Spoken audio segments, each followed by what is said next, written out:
Olá, nós iremos dar continuidade aos problemas filosóficos, contemplando o problema gnosiológico, o problema do conhecimento, o problema do valor do conhecimento.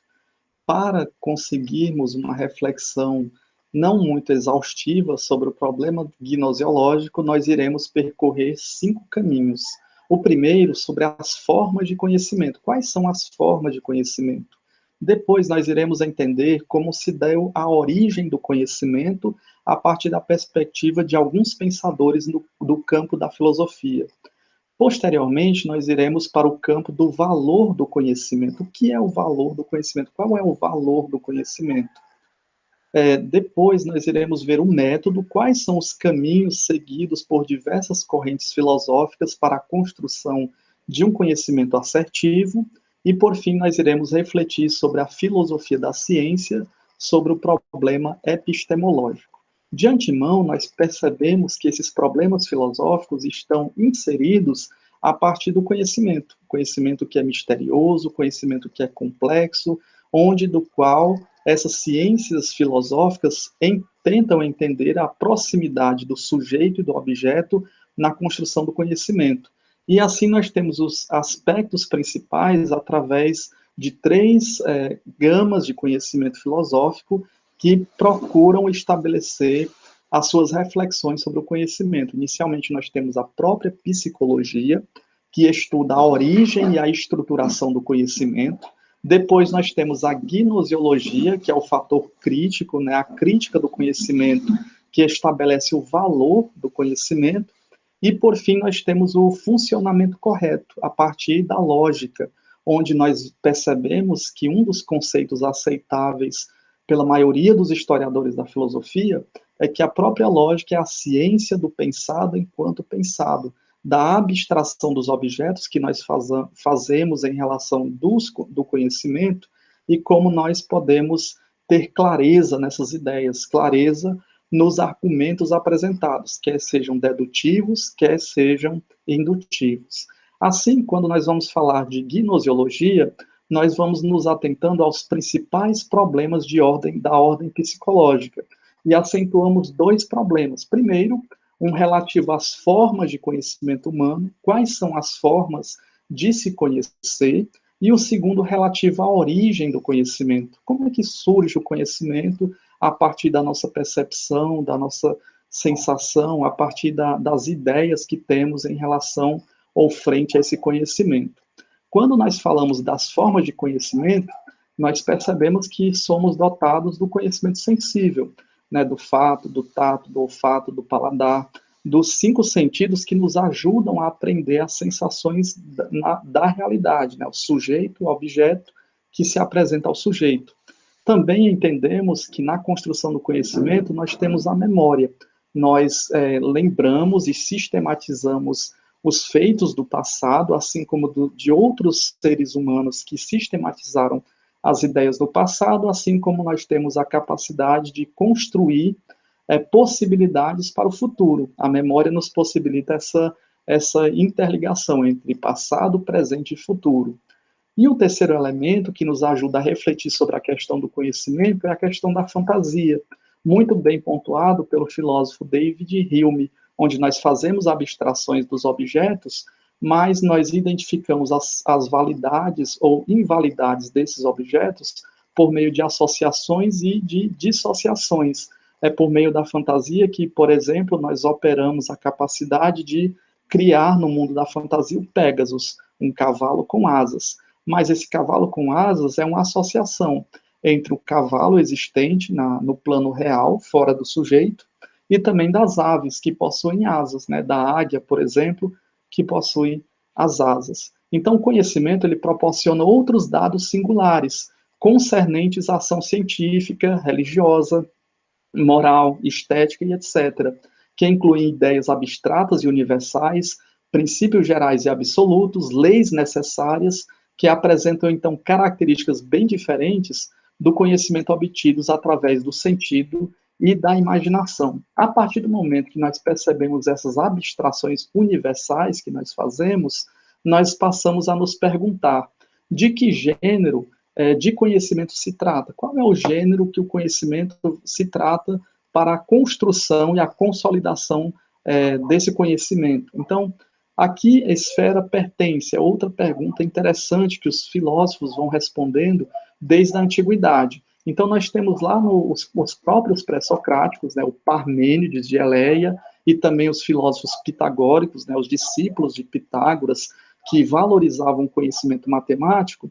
Eles reconhecem que, além dos problemas discutidos, né, dos problemas dados pelos 5 sentidos, nós temos o conhecimento racional.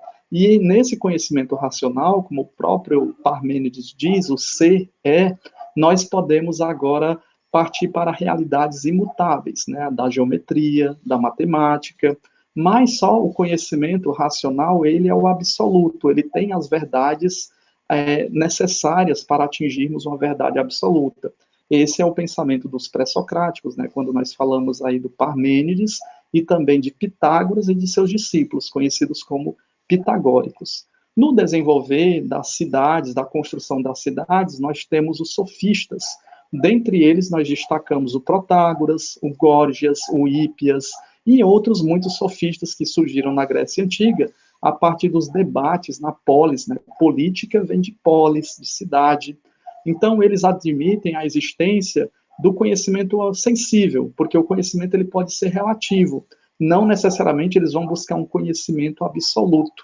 E lá no período clássico, com Sócrates, Platão e Aristóteles, quase todos os filósofos, eles reconhecem ao menos 2 formas de conhecimento.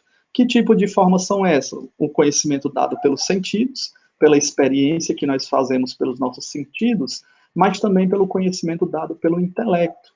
Né? A partir do nosso intelecto que nós criamos ideias gerais, ideias universais sobre as coisas.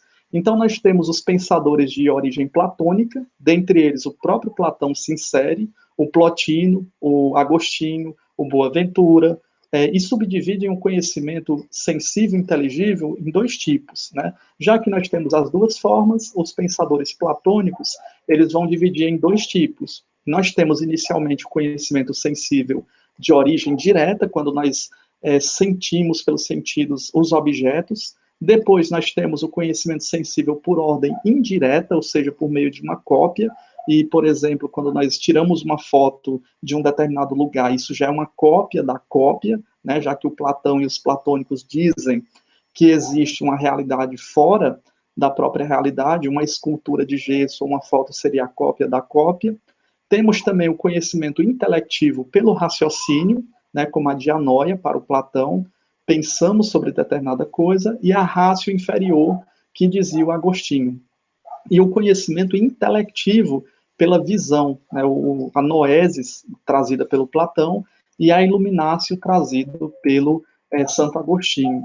Já na outra vertente, nós temos os pensadores de orientação aristotélica, aqueles que não concordam necessariamente com a abstração do conhecimento dado pelos platônicos, mas trazem agora uma visão de Aristóteles. Então, o próprio Aristóteles, o Averroes na Idade Média, o Alberto Magno, o Tomás de Aquino, eles vão dizer que a nossa mente ela é dotada de uma abstração e de raciocínio.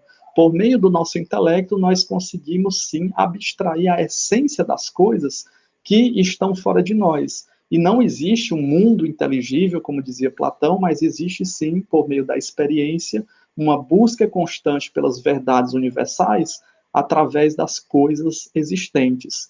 Dessa maneira, o problema gnosiológico adquire uma importância particular. Lá na época moderna, principalmente quando nós pensamos essa mudança de mentalidade da Idade Média para a Idade Moderna, e ainda mais pontuamos o divisor de águas da modernidade, o filósofo e pensador René Descartes. Então, os filósofos alinham-se em 2 grandes ordens a partir da modernidade. Aqueles que admitem que tanto o conhecimento sensível como o intelectivo, né, mas o intelectivo é o mais importante, né, o sensível é uma passagem para se chegar às ideias inatas, nós chamamos esses pensadores de racionalistas, e aí destacamos o próprio Descartes, o Spinoza, o Malebranche, o Leibniz, que são os principais expoentes do racionalismo. E em oposição, nós temos aqueles que reconhecem somente o conhecimento sensível, ou seja, são os chamados pensadores empiristas, né, através da experiência. E aí nós destacamos o Berkeley, por exemplo, mesmo que tudo venha de Deus, mas partimos da experiência, porque ser é ser percebido, e o David Hume com um empirismo mais exacerbado. Nós só podemos confiar nas experiências verificáveis. E naquilo que verificamos ontem ou hoje, nada me garante que a mesma experiência vai atingir os mesmos resultados posteriormente. Em outra corrente, claro, dentro dos empiristas, nós temos os positivistas e os neopositivistas. Dentre os positivistas, nós podemos destacar o Comte, o Spencer, o Stuart Mill, e dentre os neopositivistas, nós destacamos o Russell e o Ayer. Quando nós pensamos nessa problemática do conhecimento, nós fazemos as indagações sobre a origem do conhecimento. Como é que o conhecimento é modelado na nossa mente? Como é que nós conseguimos abstrair o conhecimento? Então, surgem algumas questões. De onde provém as ideias que temos? De onde é que vêm essas ideias que nós temos no nosso cotidiano? São elas reproduções de objetos, né, fora de nós, ou antes elas são criações da nossa mente, né? Nós criamos e aí nós vamos nominando os objetos, ou será que os objetos vão se revelando à nossa mente e assim nós vamos construindo o conhecimento. Dessa maneira, num passeio sobre a história da filosofia, nós vamos pontuando alguns pensadores que têm as suas características bem distintas e bem peculiares sobre a construção do conhecimento. Então, nós temos o Platão, por exemplo. Todo conhecimento, quer seja ele sensível dos cinco sentidos ou inteligível, ele é produzido pelo objeto, né? Esse objeto está no mundo das ideias, as ideias universais. Então, tanto o conhecimento sensível como o intelectivo vai sendo produzido por esse objeto. Já o Hegel, que inicialmente nós pensamos na vertente platônica, ele diz já o contrário. Ele diz que todo conhecimento, quer seja o inteligível ou sensível, ele é produzido não pelo objeto, mas é o próprio sujeito que vai criando as conotações necessárias para a construção do conhecimento. Tudo que é real é racional e tudo que é racional é real. O Guilherme de Ockham, na Idade Média, com a famosa a guilhotina de Ockham, né, a navalha de Ockham, ele diz o seguinte: o conhecimento intelectivo é produzido pelo sujeito. Já o conhecimento sensível dos cinco sentidos, ele é produzido pelo objeto. Então, aquilo que está na minha mente sou eu que produzo a partir dos conceitos, mas os objetos me dão as condições necessárias para, através do conhecimento sensível, né, dos cinco sentidos. O Berkeley, da Idade moderna, um grande empirista, né, bem suntuoso nas suas manifestações sobre o empirismo, trazendo a questão de Deus, ele coloca que o conhecimento intelectivo da nossa inteligência, ele é produzido pelo objeto, mas o sensível já não é o objeto que traz esse conhecimento, é o próprio sujeito que vai trazendo essas percepções. O conhecimento intelectivo é resultado da ação conjunta do sujeito e do objeto, ao passo que o conhecimento sensível, né, das nossas experiências sensíveis, deve-se exclusivamente à ação do sujeito. E aí quem diz isso é um filósofo grego, o próprio Aristóteles. Então existe agora uma diferenciação. Para a construção do conhecimento se dá uma junção, né, entre sujeito e objeto, mas o conhecimento sensível é apenas o objeto que traz essas características, e o objeto vai apresentando as suas essências. O Kant, tentando solucionar a problemática dos racionalistas e dos empiristas, ele diz que o conhecimento sensível e o conhecimento intelectivo são ambos resultados da ação conjunta de sujeito e objeto, mas, ao mesmo tempo, o ser humano não consegue atingir o número, a coisa em si, mas apenas os fenômenos, aquilo que se apresenta ao sujeito por meio da forma, né, por meio das abstrações do sujeito e do objeto. E aí nós percebemos que foram surgindo, durante a história da filosofia, as grandes linhas de desenvolvimento do problema da origem do conhecimento. Inicialmente, nós temos a grande linha do Platão, depois a do Aristóteles, a do Santo Agostinho e a de Tomás de Aquino. Lembrando que o próprio Platão, ele nos diz que todo conhecimento humano, ele provém do objeto, do mundo das ideias, e ele vai postulando a existência de um mundo ideal formado efetivamente de objetos universais, necessários e, por isso, imateriais. e se são universais, necessários e materiais, só existe uma possibilidade de se conhecer através da alma, né? O aspecto intelectivo é muito mais preponderante no pensamento de Platão. O Aristóteles, mesmo sendo discípulo de Platão, ele diz já o inverso da teoria do seu mestre. Ele diz que o conhecimento intelectivo deve-se, em larga medida, à ação do sujeito, que é dotado de uma potência particular. E qual é essa potência particular que todos nós temos? É o nosso intelecto, pelo qual ele elabora os dados oferecidos pela experiência, de tal modo a colher neles o elemento universal, necessário e, portanto, essencial. Então, ele valoriza a experiência sensível, os objetos que estão fora de nós têm a sua essência, e através do nosso intelecto, da nossa investigação, nós conseguimos captar a essência desses objetos. Outro pensador na Idade Média é o Santo Agostinho, que vai, ao ler as obras de Platão, ele traz a ideia também do mundo das ideias, mas traz um aperfeiçoamento dentro do contexto em que ele está inserido, ou seja, o cristianismo medieval. Então ele diz que a causa e a origem do conhecimento não são as ideias em si, mas o próprio Deus. Ele é quem funde em nossa mente como uma ação iluminadora. O próprio Agostinho chama isso de iluminácio, né, já que nós temos o Platão por essa busca excessiva do mundo das ideias, nós temos em Agostinho uma iluminação divina que se dá a capacidade para conhecermos todas as coisas. O Tomás de Aquino, ele vai trazendo uma perspectiva mais aristotélica, colocando que é o próprio intelecto, onde Deus coloca o intelecto em todo ser humano, e aí nós temos a capacidade de extrair a essência das coisas. Ou seja, o conhecimento das ideias universais devem ser tomadas pela ação do intelecto humano, a qual vai abstraindo as coisas. E assim, na linha de Platão, persegue alguns eminentes filósofos, principalmente na modernidade. Essas categorias criadas tanto pelo Platão como pelo Aristóteles, e sendo seguidas pela Idade Média, vão se desembocar entre os racionalistas e os empiristas. Nós temos, na visão dos racionalistas, o próprio Descartes, o Malebranche, o Romini, o Gilbert, e nas linhas de história de Aristóteles, nós temos o John Locke e também os neotomistas.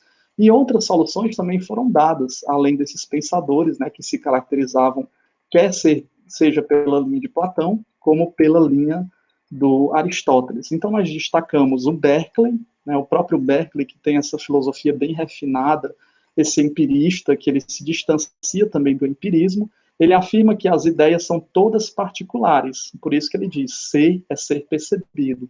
Mas, como causa de sua origem, não toma os objetos materiais, mas sim a origem do conhecimento é Deus, Deus que dá a origem do conhecimento através das experiências que nós fazemos.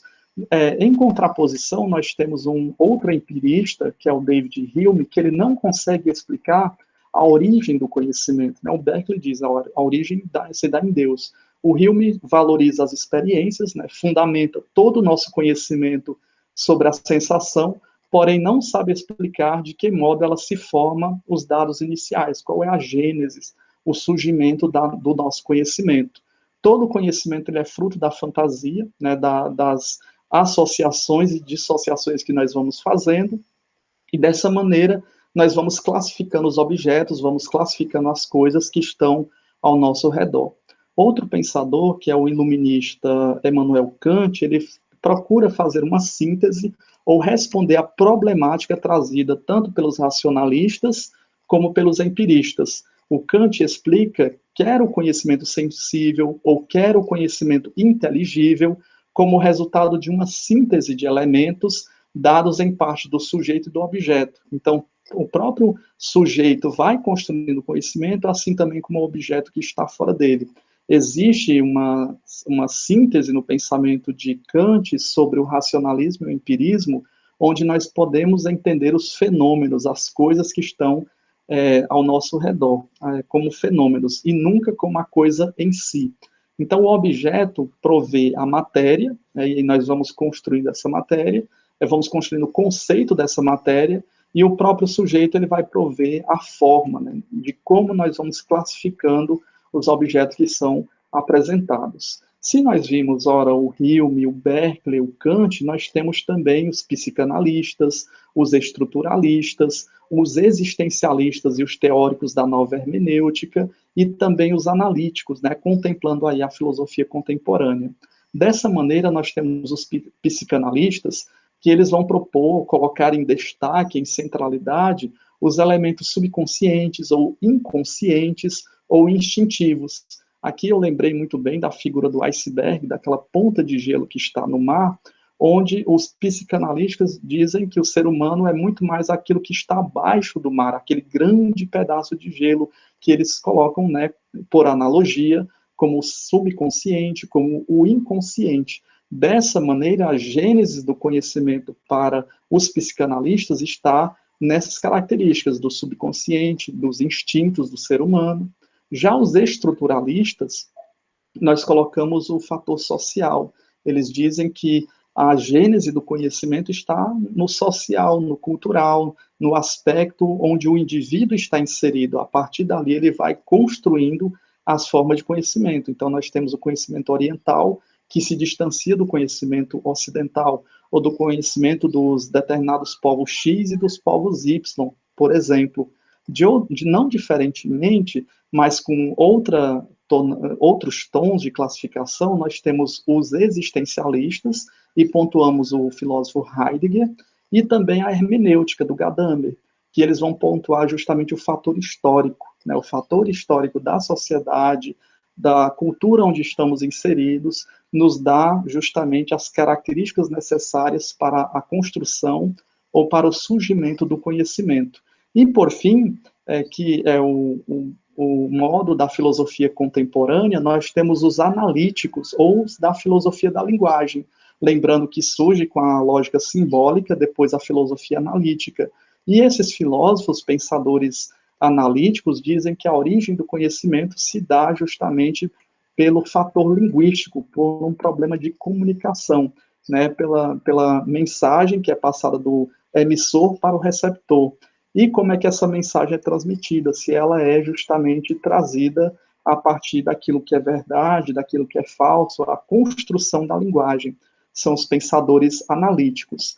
Tendo entendido sobre a origem do conhecimento, agora nós passaremos para o valor do conhecimento, né, o aspecto crítico. Inicialmente, nós podemos pensar que o valor do conhecimento está inerente ou está muito próximo do aspecto psicológico, e não está incorreto pensar dessa maneira, mas, ao mesmo tempo, ele está também presente no aspecto psicológico e também no aspecto do gnosiológico, do valor do conhecimento, né, do aspecto crítico. Uma das perguntas fundamentais que nós fazemos quando estudamos o valor do conhecimento está justamente qual é o valor do conhecimento humano. Que valor tem o conhecimento humano, né? E aí nós só percebemos que existe uma resposta, uma necessidade de resposta para tal pergunta, quando percebemos que os problemas existentes à construção do conhecimento humano, eles incorrem ao erro.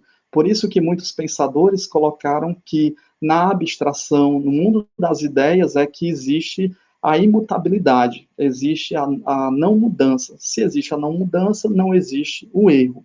Então, outra pergunta que se caracteriza ao valor do conhecimento é qual é o método mais eficaz para assegurar o nosso conhecimento para a obtenção da verdade? Qual é o caminho mais seguro para se chegar à construção da verdade? E aí nós retomamos, sim, aos pensadores antigos, dentre eles, mais uma vez, o Parmênides, que se coloca que o ser é.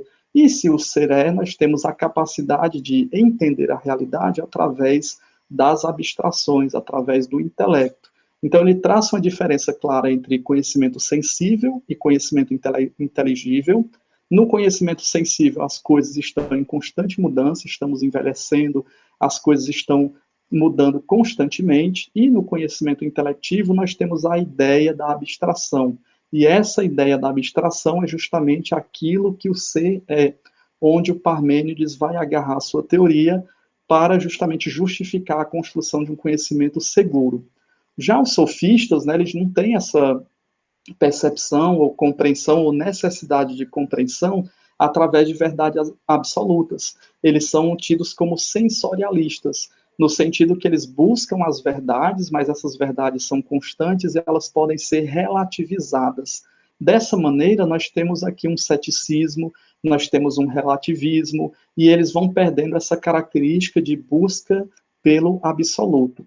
Diferentemente dos sofistas, né, Protágoras, Hípias, Górgias, nós temos o pensamento do Sócrates, né, o Sócrates que nunca escreveu nada, mas nós conhecemos pelos autores, pelos seus contemporâneos, por outros filósofos que escreveram sobre ele.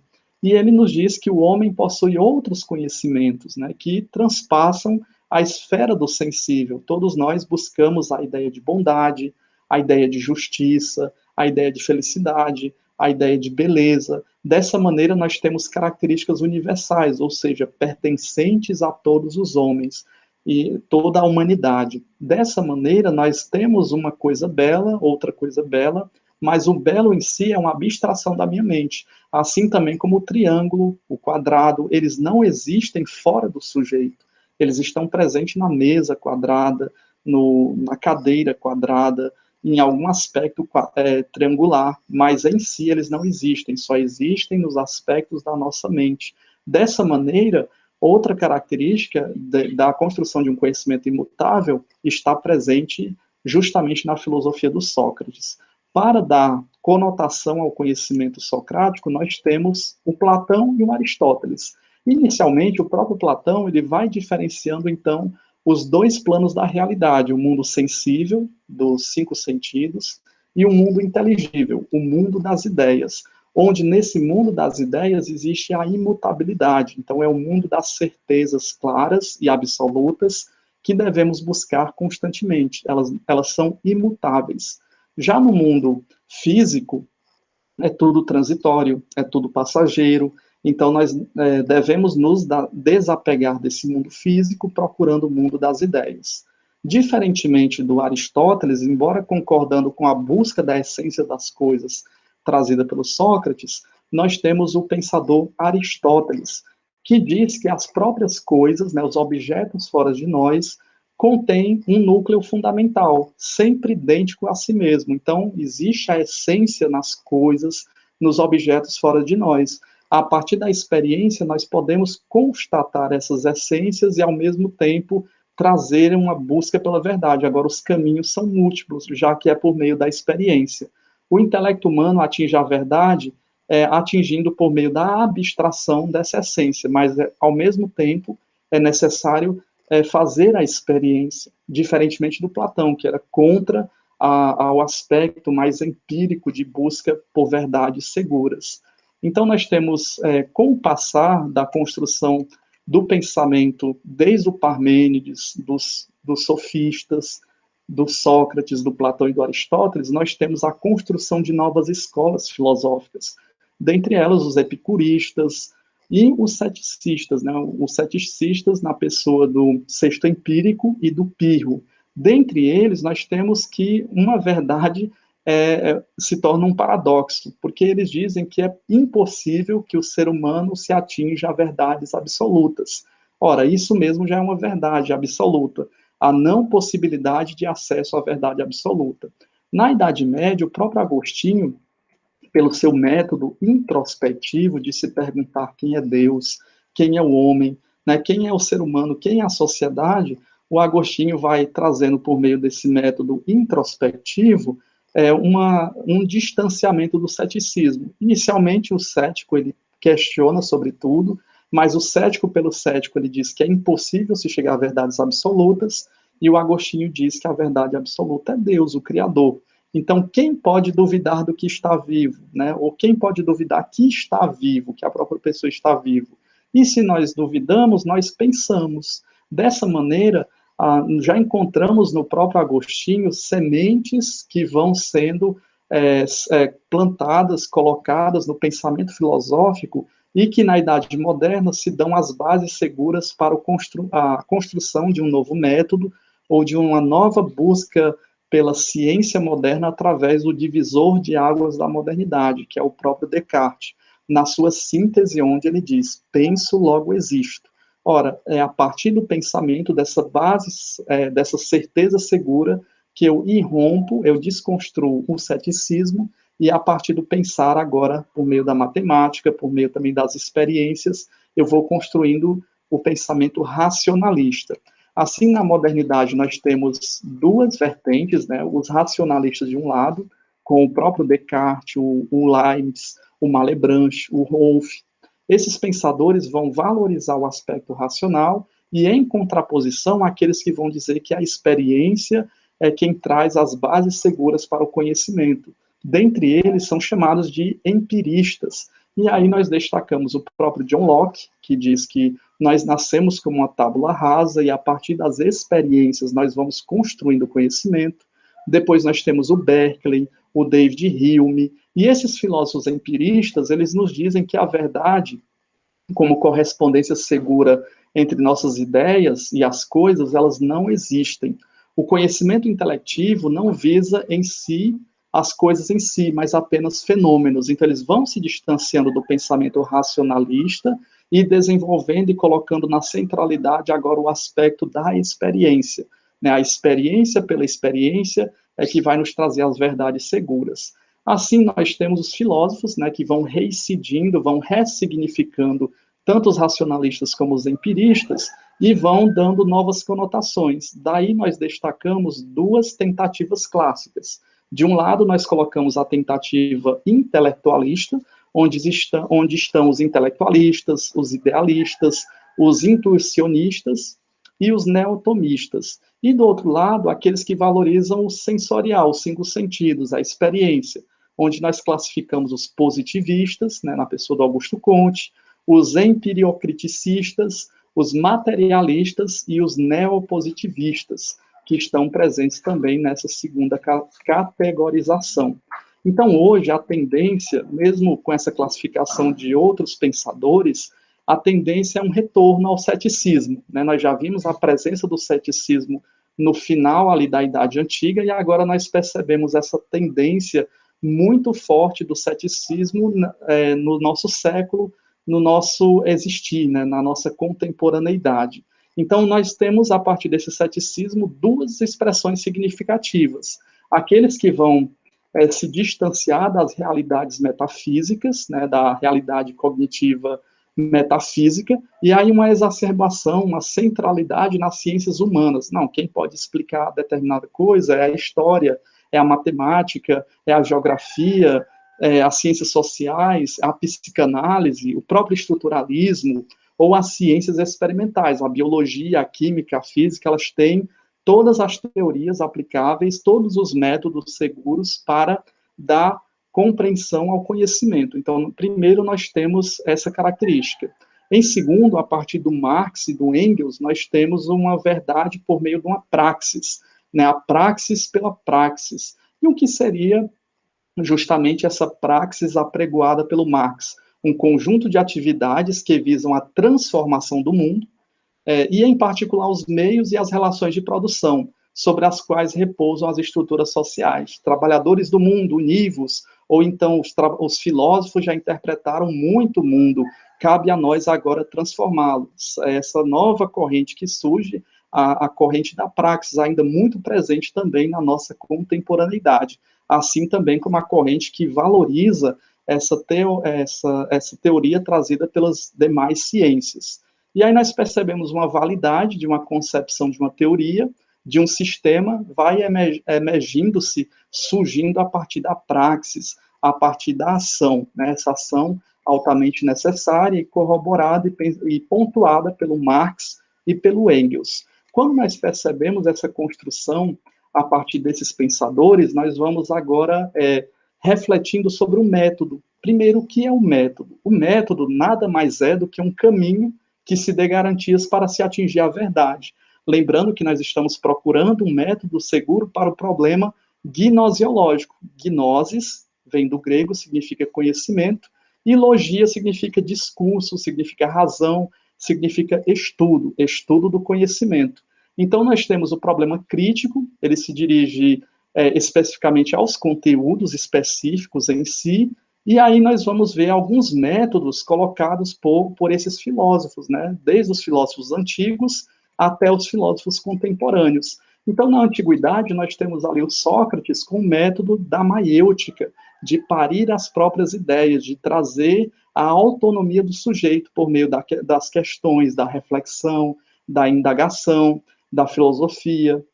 Não diferentemente, nós temos o próprio Platão, com o seu método ascensus, né, ascender e descens, que é o método dialético de Platão, de trazer a perspectiva do Heráclito e do Parmênides e dividindo o mundo em dois, o mundo das ideias e o mundo sensível, valorizando justamente o mundo das ideias. Depois nós temos no Aristóteles o método dedutivo e o método indutivo. No método dedutivo, nós partimos das coisas gerais, dos elementos universais para aplicar no sujeito singular.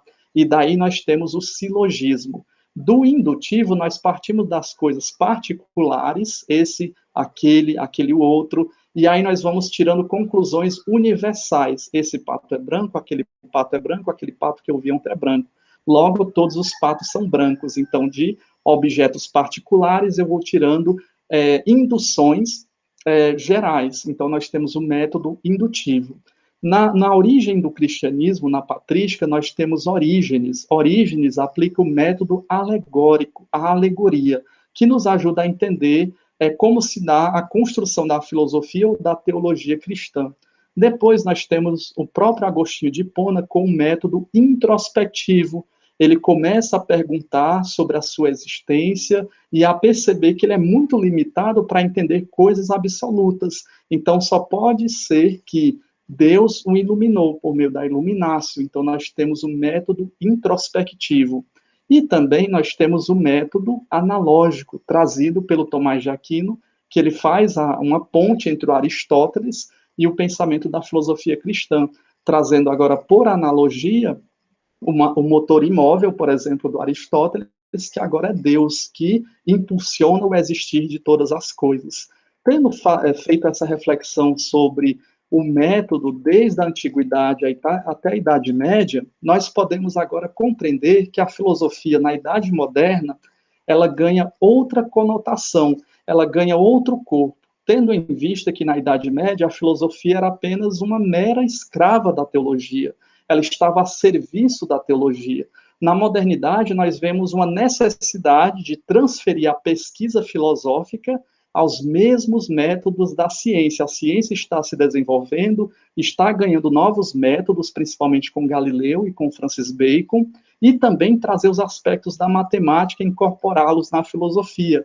E aí nós agradecemos ou colocamos em evidência o próprio Descartes, o Spinoza, o Leibniz, que traz esses aspectos da matemática e incorpora ao método filosófico. Agradecemos ou pontuamos o Bacon e o Galileu, que trazem os aspectos da ciência para a filosofia moderna.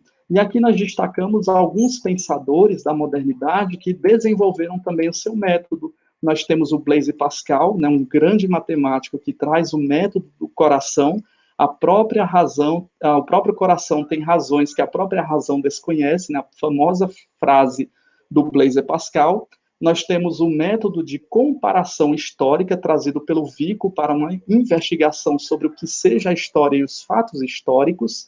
Nós temos o próprio David Hume com o método associativo da fantasia, da associação e dissociação das coisas. Nós temos o método transcendental trazido pelo próprio Kant, onde o Kant vai estipular uma solução entre a briga fervente entre racionalistas e empiristas, trazendo a compreensão que nós só podemos compreender o nômeno, mas não o fenômeno.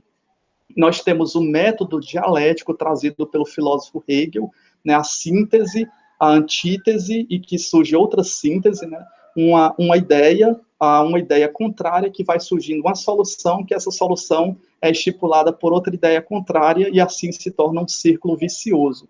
Nós temos o método positivo do próprio Augusto Comte, com o desenvolvimento da ciência, a centralidade da ciência como a garantidora para uma filosofia mais especulativa e científica. Nós temos o método pragmático do James, um dos métodos muito conhecidos também no campo da filosofia. Na filosofia francesa, acentuamos o método do Bergson, que é o método intuitivo de se conhecer a realidade por meio da intuição. E na filosofia contemporânea, nós pontuamos o método fenomenológico do Husserl. E também nós trazemos em evidência o método experimental ou de comparação experimental trazido pelos neopositivistas, aqueles que deram também continuidade ao pensamento do positivismo. E também colocamos duas características de método. Primeiro, o método da falsificabilidade do Popper, que é o mais evidente, o mais aceito na ciência contemporânea, onde nós iremos adentrar sobre as principais características desse método científico, onde nós iremos abordar sobre a filosofia da ciência, e também o método da praxis, né, o método trazido pelo Karl Marx e pelo Engels, onde eles justamente colocam que é na praxis, na ação, na vida, que se revela a validez de uma teoria, de um sistema, de um impacto com a história, com a realidade de vida, e é que emergem o valor de uma ideia. Então, a valorização dessa prática transformadora da realidade social onde nós estamos inseridos, né? A análise social, e dessa análise social propostas por meio da praxis, por um método da praxis que transforme a realidade. Qualquer ação, para não ser cega e boba, precisa ser guiada, iluminada, e seu guia não pode ser óbvio a própria ação. Essa é uma das críticas que se fazem ao método da praxis, porque a praxis não pode ser a praxis pela praxis, mas ela deve ser guiada, ela deve ser iluminada, ela deve ser refletida, porque senão, dessa forma, de acordo com o Giovanni Reale, nós estaríamos matando a filosofia, ao colocar a praxis como se fosse o método, ou o melhor método possível, mas a entender que existem diversos métodos, diversas correntes filosóficas, e aí nós vamos agora construindo uma possibilidade de conhecimento e uma verificação por meio desses métodos. Dessa forma, nós partimos agora para a filosofia da ciência, ou para o problema epistemológico. Uma das características interessantes é porque epistemologia e gnoseologia inicialmente se parecem. Gnosis, que significa conhecimento, e episteme, que significa conhecimento. Só porque essa episteme está voltada para o conhecimento científico. E aí, quando nós falamos de filosofia da ciência, nós estamos falando de problema epistemológico. Quando nós falamos da construção do conhecimento, da origem do conhecimento, do valor do conhecimento, quer seja ele científico ou não, nós estamos falando do aspecto gnosiológico. Então, nós fazemos essa distinção entre gnosiologia e entre epistemologia. Um dos principais expoentes para se entender o nascimento e a construção da filosofia da ciência é o próprio Augusto Comte, que busca justamente pelo desenvolvimento, onde ele está inserido, na França que ele está inserido, ele vai confiar à filosofia a tarefa específica, o estudo das ciências. Ele vai criar também a física social, uma área humana que vai justamente se apropriar dos elementos da biologia, da química, da matemática, para entender a sociedade complexa. E assim, a atuação dos filósofos posteriores do Augusto Comte vão trazendo a questão da filosofia agora para o campo das ciências. A filosofia vai estar muito imbrincada ao conhecimento científico. Então, a filosofia da ciência se identifica com uma crítica metodológica da ciência, na medida em que essa crítica tende à explicitação consciente e sistemática do método e das condições de validade de juízos. É perceber que a ciência foi construída, fazer questionamentos filosóficos cada vez mais elaborados sobre qual é o papel da ciência, sobre o que é ser cientista, sobre como é que o cientista vai se portando na construção dessa ciência. Então, a epistemologia propõe a responder muitas questões. Dentre elas, nós podemos destacar, no mínimo, 4 questões que se tornam pertinentes quando nós estudamos sobre a epistemologia. Primeiro, perceber o que é o conhecimento científico. Para que serve o conhecimento científico? O que é? Qual é a definição de conhecimento científico? A segunda questão, muito importante, em que consiste propriamente o trabalho do cientista. O que é que se diferencia o cientista das demais pessoas? O que ele faz quando faz ciência? Né? O que o cientista faz quando ele está produzindo ciência? Ele interpreta, ele descreve a realidade, ele explica, ele prevê a realidade a partir de fatos que aconteceram no passado para não serem repetidos no futuro. Então, são algumas perguntas pertinentes à epistemologia, à filosofia da ciência, quando nós refletimos sobre filosofia da ciência, né, sobre a epistemologia, sobre os problemas filosóficos. Assim, nós percebemos que os primeiros resultados significativos dessa disciplina da filosofia da ciência, desde o seu surgimento, eles estão muito embrincados, muito relacionados a dois campos do saber, a matemática e a geometria. E uma busca constante desses pensadores de se distanciar dos aspectos metafísicos, daqueles aspectos que estão para além da física, ou que estão muito pertinentes na Idade Média. Dessa maneira, nós vemos que, inicialmente, houve um sistema absoluto dessas ciências, como se a ciência fosse a garantidora de trazer todas as respostas para a felicidade do conhecimento humano, mas lá no século XIX, nós vemos uma irrupção, uma mudança de paradigmas. Né? Então, nas ciências da natureza, no início do século XIX, ressalta-se uma série de questões filosóficas relativas ao caráter e à função do conhecimento experimental. Será que a ciência é apenas objetiva, não carrega traços de subjetividade dos sujeitos que estão construindo ciência? Será que existe pseudociências que fortificaram determinadas ideias? Então, dessa maneira, não parecem mais no campo do saber absoluto, com as pretensões imperialistas, né, de determinadas regiões, determinados territórios, de trazer uma verdade científica absoluta, e também reconhecer os próprios limites. A ciência também traz os seus limites próprios, e dessa maneira ela vai se reconfigurando. Nessa característica, uma das principais pontos que nós podemos colocar sobre as ciências é o âmbito da quantidade, a busca pela verificação da quantidade por meio da matemática. E assim, vão surgindo três movimentos, né? Nós podemos falar de três movimentos da filosofia da ciência. O primeiro deles é o neopositivismo, depois nós podemos perceber a interpretação metafísica da ciência, e aí a metafísica ganha espaço e corpo na verificação científica, e nós temos o racionalismo científico, presente ali com Bachelard e também com Karl Popper. Dessa maneira, quando nós vamos estudar o neopositivismo, nós vamos procurando alguns representantes, alguns defensores, e nós podemos pontuar o Schelling, o Wittgenstein, o Carnap, o Ayer e o Russell.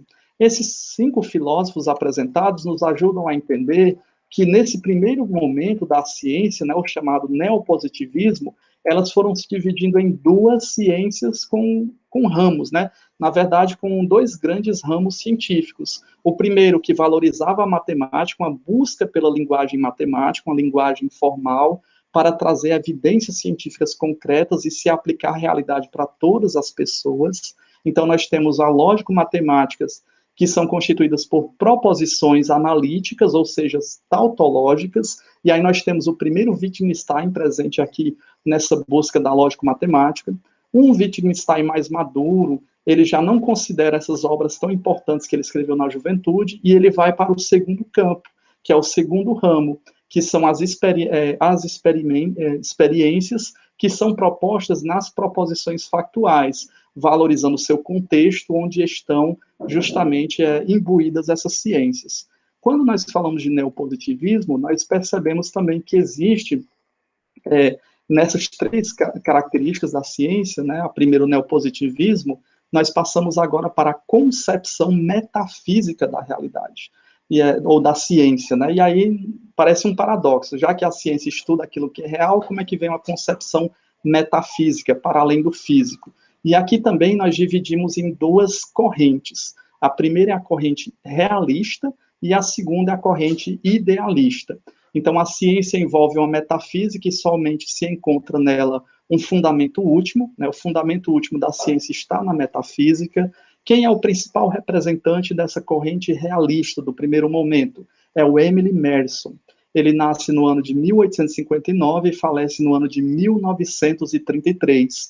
Expoente do realismo metafísico, o qual afirma que a ciência não é positiva, não contém nem mesmo os dados positivos, no sentido rigoroso, que foi dado a esse termo por Comte, seus seguidores, ou seja, dados desprovidos de qualquer ontologia. A ontologia faz parte da própria ciência e dela não pode ser separado. Então, nós temos o Emily Madison dizendo que existe uma descoberta progressiva da realidade desde o surgimento do ser humano até o presente momento que ele está inserido, e aí ele coloca isso como um realismo. Ao mesmo tempo, a ciência não pode se desvincular dos aspectos do ser, ou da ontologia, do ser como ele é. Lembremos lá do Parmênides, existem verdades imutáveis, então por isso é uma visão realista, é entender a própria realidade por meio da metafísica. A outra corrente, chamada de idealista, ele fala não da sociedade ou da ciência em si, mas do próprio ser humano. Então, a outra corrente diz o seguinte: a automanifestação do espírito humano através da pesquisa científica. Então, o espírito humano vai se auto-manifestando, né? Lembramos até do Hegel, a manifestação do espírito absoluto, mas aqui é o espírito humano vai se auto-manifestando. Então, essa corrente, ela é chamada de, justamente, corrente idealista, né? Se nós temos ali a corrente, na concepção metafísica de ciência, a visão realista, nós temos aqui a visão idealista. E nessa visão idealista, nós temos o Arthur S. Eddington. Eddington, ele nasceu em 1882 e morreu no ano de 1944.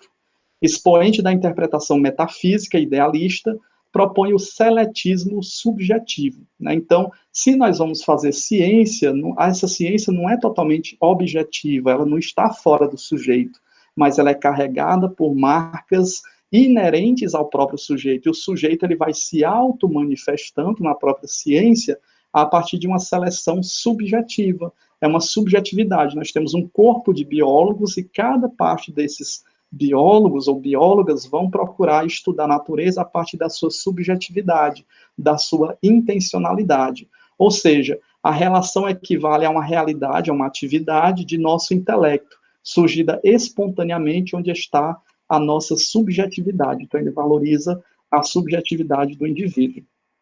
Por fim, nós temos o racionalismo científico.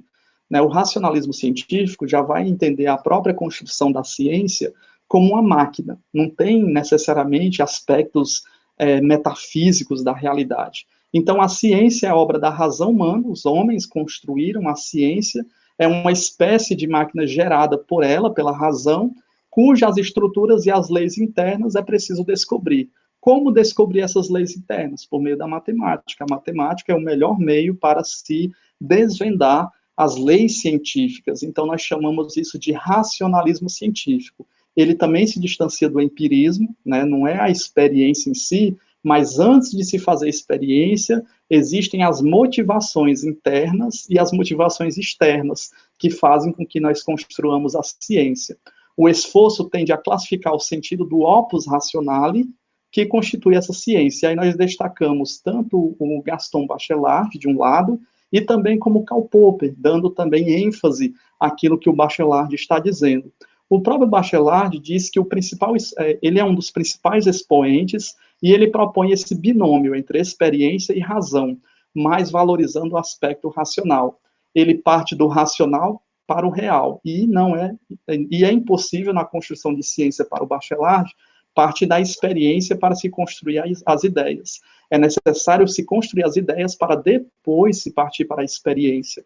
Então, o procedimento científico, na visão do Bachelard, aparece então como um realizador, né? O procedimento da ciência é um realizador daquilo, das hipóteses que eu já criei, dos problemas que já foram levantados, enquanto realização do racional e do matemático. Então, a matemática ela está ali justamente para amparar e para entender o desenvolvimento da ciência. Sua posição filosófica é o racionalismo aplicado, no qual há o primado da diretriz que se estende à razão e experiência. Então, parte da razão para depois fazer a experiência, compreendendo essa primazia físico-matemática. Enquanto o empirismo constitui a filosofia do conhecimento vulgar, né, a experiência é um conhecimento vulgar que qualquer um pode fazer, já na concepção do Bachelard, o racionalismo responde às instâncias do conhecimento científico. O racionalismo vai dar bases seguras para entendermos o que é construir a verdadeira ciência. Quando nós falamos do Bachelard, nós também podemos apontar outros pensadores, como o Bachelard traz o campo da matemática, o Gadamer traz o campo da hermenêutica, que é aplicado à filosofia, à história, à teologia, e nós temos também o Karl Popper, que é um dos grandes pensadores da ciência, da filosofia da ciência, que vai trazendo também essa desconstrução de que primeiro a experiência e depois é que nós montamos os raciocínios lógicos. Para o Popper, é justamente a observação científica ocorre sempre partindo de uma teoria preparadora. Então, para se desenvolver ciência, nós temos ali um projeto já feito, nós temos as hipóteses levantadas, nós temos as questões já levantadas para poder entender o problema, as causas do problema e tentar solucionar o determinado problema. Eles invertem justamente a lógica científica, né, muito dada pelo senso comum, onde deve-se partir do empirismo. Para esses pensadores, não. Nós devemos justamente entender que se partiu para uma experiência, partiu por algum motivo. Que motivo foi esse? Quais são as hipóteses? Quais são os questionamentos? E aí ele diz que o primeiro, o início, ou seja, o lógico, o genético, o início de tudo, na construção científica, são justamente os problemas, com eles as hipóteses, as conjunturas, e depois, no segundo, no terceiro, no quarto passo, são as observações. Não é a observação em si, mas primeiro as hipóteses, as conjunturas que são levantadas frente ao problema. Então, observamos sempre através de um ponto de vista, de uma cultura, de uma bagagem cultural, sempre sobre o estímulo de um problema, algo motivador, que dê as motivações internas e externas para se debruçar sobre determinado problema. Dessa maneira, nós temos agora um conceito sobre ciência.